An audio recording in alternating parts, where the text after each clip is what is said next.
சோப்புவும் லிவிதும் வீட்டுக்கு வருகிறார்கள். இதுதான் என்னுடைய வீடு, எப்படி இருக்கு என்று லிவித் கேட்கிறான். அப்போது சோப்பு நல்லா இருக்கு என்று சொல்கிறான். உனக்கு பசிக்குதா? இது வேண்டுமா, சாப்பிடுகிறாயா என்று லிவித் கேட்கிறான். வேண்டாம், எனக்கு பசி இல்ல, அதை நீயே சாப்பிடு என்றான். அம்மா சமையலறையில் சாப்பாட்டை சமைத்துக் கொண்டிருக்கிறாள். சரி வா சாப்பிடலாம் என்று லிவித் கூப்பிடுகிறான். ஓ அப்படியா, நான் சாப்பிடலாமா? அது நல்லா இருக்குமா என்று சோப்பு கேட்டான். சாப்பிட்ட பிறகு நீயே அத பத்தி பேசுவ. பார்க்கலாம். ஐயா, நான் சாப்பாடு சாப்பிடப் போகிறேன் என்று சோப்பு சொல்கிறான். அப்போது சமையல் அறையிலிருந்து வாசனை மூக்கை துளைக்கிறது. சோப்பு, ஓகோ, என்ன அற்புதமான வாசனை, என்னை சுண்டி இழுக்கிறதே, வயிறு ஏதோ செய்கிறது என்று சொல்கிறான். அப்போ சமையல் அறையிலிருந்து யாருப்பா அது என்று லிவித் அம்மா கேட்கிறாள். அதுக்கு லிவித், இவன் என்னோட புதிய நண்பன் சோப்பு, இவன வேற்று கிரகத்திலிருந்து வந்திருக்கிறான் என்று கூறுகிறான். சரி சரி, 2 பேரும் சாப்பிடவாங்க. டே வாடா, போய் சாப்பிடலாம்னு லிவித் சோஃபுவை கூப்பிடுகிறான்.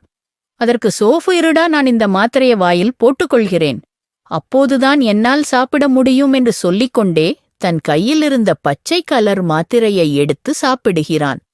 பிறகு ஒரு பையில் இருந்த சாதத்தை எடுத்து வேக வேகமாக சாப்பிடுகிறான்.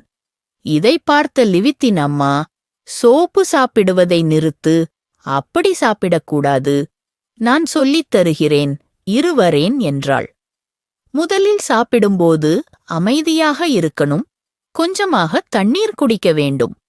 பிறகு சாதம் சூடு குறைந்தவுடன் பொறுமையாகவும் கவனத்தை முழுமையாகவும் சாப்பாட்டின் மீது வைத்து சாப்பிட வேண்டும், எங்கும் வேடிக்கை பார்க்கக்கூடாது என்று அம்மா சொன்னாள். சரி, அப்படியே செய்கிறேன் என்று சோப்பு சொன்னான். சமையல் அறையில் டேபிள் மேல் இருந்த சாதத்தை பார்த்தவுடன், ஐயா, சாப்பாடு சாப்பாடு என்றான் மகிழ்ச்சியில். அதற்கு பொறுமையாக, இருடா, சாதம் சுடுகிறது என்று சொன்னான் லிவித். பிறகு இது வேண்டுமா, இல்ல இது வேண்டுமா என்று கேட்டான். ஐயா, நான் அப்படியே சாப்பிடுவேன் என்று கூறிக்கொண்டே சாப்பாட்டை சாப்பிட்டு முடித்தான் சோப்பு. பிறகு லிவித் அம்மாவிடம், சூப்பர் சமையல், அருமையாக இருந்தது, மிக்க நன்றி அம்மா என்று கூறினான். அவ்வளவு அருமையாகவா இருந்தது என்று அம்மா கேட்டாள். ஆமாம் அம்மா, அருமை என்றான். பின்னர் அம்மா அதை கேட்டு மகிழ்ச்சியடைந்தாள். அதன் பின்னர் சோப்பு, லிவித் இருவரும் ஊரை சுற்றி பார்க்க கிளம்பிவிட்டார்கள். போகின்ற வழியில் ஒரு ஆறு ஓடிக்கொண்டிருந்தது.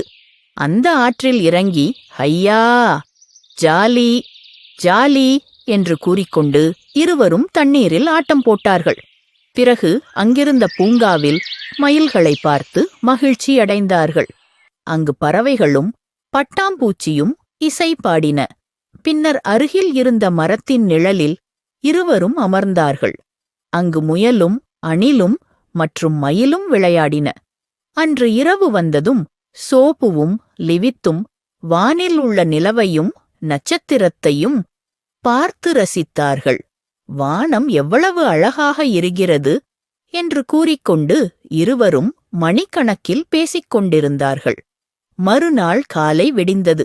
வழக்கமாக இருவரும் ஊர் சுற்றி பார்க்க கிளம்பிவிட்டார்கள். போகும் வழியில் இயற்கையை ரசித்துக் கொண்டே செல்கிறார்கள். அப்போது அருகில் உள்ள நீச்சல் குளத்திற்கு செல்கிறார்கள். அங்கு மக்களை பார்த்து மகிழ்ச்சி அடைகிறார்கள். பிறகு இங்கு நீண்ட நேரம் இருக்க வேண்டாம் என்று சொல்லி அங்கிருந்து கிளம்பினார்கள். அப்போது அந்த குளத்தின் அருகில் இருந்த பாட்டி ஒருத்தி, யார் இந்த பையன், வித்தியாசமாக இருக்கிறானே, யாராக இருக்கும் என்று நினைத்தாள். அப்போது லிவித் கண்ணில் பட, தம்பி யாருப்பா இது என்று விசாரித்தாள். அப்போது லிவித், இது என்னுடைய நண்பன், பேரு சோப்பு, வேற்று கிரகத்திலிருந்து வந்திருக்கிறான் என்றான். ஓ அப்படியா, அதான் வித்தியாசமாக இருக்கிறானோ என்று கூறினாள். சரி, நாங்க கிளம்புறோம் என்று கூறி இருவரும் மீண்டும் கிளம்பிவிட்டார்கள். அப்போது தெருவில் சிறுவர்கள் ஓடி ஆடி விளையாடிக் கொண்டிருந்தார்கள். நான் ஓடுறேன், நீ என்னை பிடி பார்க்கலாம் என்று கூறிக்கொண்டு ஓடினார்கள். அங்க நாய் குட்டி ஒன்று அவர்களுடன் விளையாடியது. நான் தான் ஜெயிச்சேன் என்று சிறுவன் சொல்ல, இல்ல இல்ல, நான் தான் ஜெயிச்சேன் என்று நாய்க்குட்டி சிரித்துக்கொண்டே சொன்னது. சிறுவர்கள் மகிழ்ச்சியுடன் விளையாடுவதை பார்த்த சோப்பு அவர்களை ரசித்தபடியே சென்றான். போகும் வழியில் நிலத்தில் அனைவரும் பிஸியாக வேலை செய்கிறார்கள். பிறகு பால்கார அம்மாவிடம் ஒரு வயதான பெரியவர், என்னம்மா எப்படி இருக்கீங்க என்று நலம் விசாரிக்கிறார். மேலும் இருவர் வயலில் கடினமாக களையெடுக்கிறார்கள். அருகில் இருந்த குளத்தில் பெரியவர் ஒருவர்தான் அழைத்து வந்த மாட்டை தண்ணீர் குடிக்க வைக்கிறார். இதையெல்லாம் பார்த்த சோபு மிகவும் மகிழ்ச்சி அடைந்தான். இருவரும் மீண்டும் நடக்க ஆரம்பித்தார்கள். போகும் வழியில் பட்டாம்பூச்சி பறப்பதை பார்த்து கொண்டு அனைத்தையும் ரசித்துக் கொண்டே சென்றார்கள். அப்போது திடீரென ஒரு குரல் கேட்டு திடுக்கிட்டு ஏதோ சத்தம் கேட்கிறது. வா, போய் பாப்போம் என்று கூறிக்கொண்டு ஓடினார்கள்.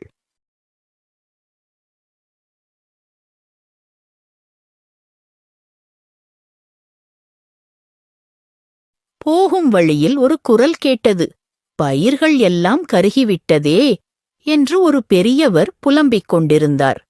ஊர் மக்கள் அனைவரும் சோகத்தில் இருந்தார்கள். உதவி செய்ய ஒருவர் கூட இல்லையே என்று புலம்பிக் கொண்டிருந்தார்கள். அப்போது லிவித்தும் சோப்புவும் வந்து பார்க்கிறார்கள். மோட்டார் பம்ப் ஒன்று வேலை செய்யவில்லை. ஓ, இதான் விஷயமா என்று நினைத்தான். அப்போது ஒரு முதியவர் அதனை சரி செய்ய முயற்சிக்கிறார். ஆனால் அவரால் அது முடியவில்லை. அப்போது சோப்பு, பெரியவரே, சற்று தள்ளி நில்லுங்கள், நான் சரி செய்கிறேன் என்று சொல்கிறான். பின்னர் தனது சக்தியை பயன்படுத்தி மோட்டார் பம்பை சரி செய்தான். மோட்டரிலிருந்து தண்ணீர் பொங்கென்று வந்தது. பெரியவர் மிகவும் மகிழ்ச்சியடைந்தார். அதை கேள்விப்பட்ட லிவித்தின் அம்மா மிகவும் பெருமைப்பட்டு சோப்புவை பாராட்டினாள். பாட்டி ஒருத்தி, தம்பி, நீ நல்ல இருக்க வேண்டும் என்று வாழ்த்தினாள். வேறொரு பாட்டி ஒருத்தி சோப்புவை பாராட்டி பரிசு பொருட்களை தந்தாள். தாத்தாவும் மகிழ்ச்சிகளுடன் வாழ்த்துக்களை கூறினார். தம்பி, நீ செய்த இந்த உதவிக்கு ஊரே உனக்கு கடமைப்பட்டிருக்கு என்று வாழ்த்து கூறினாள். நீ எங்கு இருந்தாலும் நல்லாயிருப்ப என்று தன் அன்பை வெளிப்படுத்தினாள். அன்று முதல் சோப்புதான் அந்த கிராமத்தின் ஹீரோ ஆனான். சில நாட்கள் சென்றன. ஒரு நாள் பொழுது விடிந்தது. காக்கை கத்துகிறது, கோழி கூவுகிறது, வீட்டில் அலாரம் ஒலிக்கிறது. என்னடா சத்தம் என்று கேட்டுக்கொண்டே அலாரத்தை பார்த்தான். அப்போதுதான் அவனுக்கு நினைவுக்கு வந்தது, தன்னுடைய அம்மா வீட்டுக்கு வரச் சொன்ன நாள் இன்றுதான் என்று. சோப்பு லிவித்திடம் சொன்னான். பிறகு லிவித்தின் அம்மாவிடம் அதை பத்தி பேசினான். அப்போது விண்கலத்திலிருந்து அலாரம் ஒலித்தது. லிவித்தும் அவனது அம்மாவும் தெருவு வரை வந்து வழி அனுப்பினார். மன வருத்தத்துடன் அவர்களை பார்த்தபடி அங்கிருந்து கிளம்புகிறான். கிராம மக்கள் அனைவரின் அன்புகளைப் பெற்று தன் விண்கலத்தை நோக்கி நடக்கிறான். சோபுவுக்கு இங்கிருந்து போகவே மனம் இல்லாமல் கனத்த இதயத்துடன் விண்கலத்தில் ஏறினான்.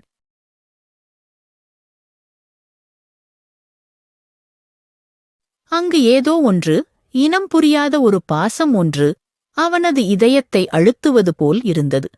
மீண்டும் ஊர் மக்களுக்கு நன்றியினை தெரிவித்துவிட்டு விண்கலத்தை பறக்கவிட்டான் சோபு.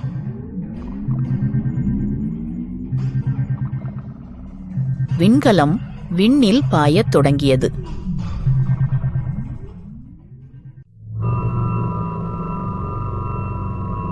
அது மெல்ல மெல்ல வானத்தை தொட்டது. அப்போது லிவித்துக்கு தன்னுடைய உலகமே அவனை விட்டு பிரிவது போன்று உணர்வு இருந்தது. விண்கலம் வானத்தில் ஒரு சிறிய ஒளி போன்று தோன்றி மறைந்தது.